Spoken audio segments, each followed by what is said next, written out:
Lawmakers in the House of Representatives gathered in the chamber for the consideration of bills for the alteration of the 1999 Constitution. Each bill must get a vote of 240 to pass, which is the constitutionally required two-thirds majority of members of the House. But before voting can commence, a rowdy session ensues as this lawmaker insists on being allowed to raise a point of order. He's refused and eventually calm returns. The vote then begins as the Speaker guides the House. Okay, fine. So now we can vote. I'll announce when we're ready to vote. And then you have the buttons there, please. We are not test running now. It's real. Just as in the Senate, the lawmakers vote in support of local government autonomy, independent candidacy, and financial autonomy for state houses of assembly. They also endorse reducing the time for the president or governor to authorize the withdrawal of monies from the Consolidated Revenue Fund in the absence of an appropriation act from 6 months to 3 months, and set a time frame for the president and governors to appoint ministers and commissioners within 30 days of coming into office. The lawmakers vote in favor of 35% affirmative action for women.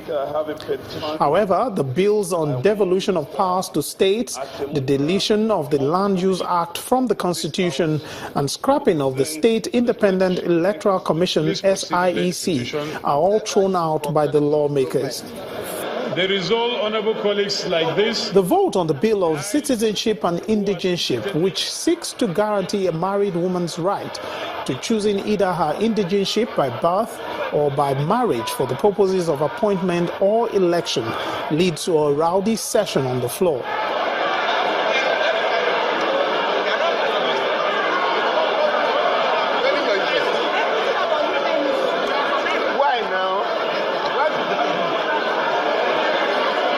The Speaker rules that a second vote be taken.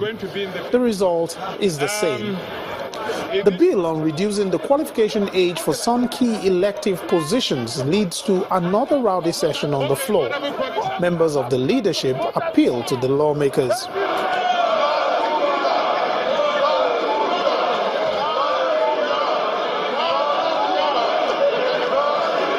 So,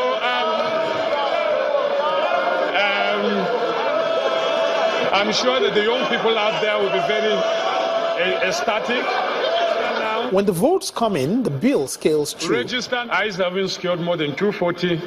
The ayes have it. I was very okay, especially with the not too young to run bill.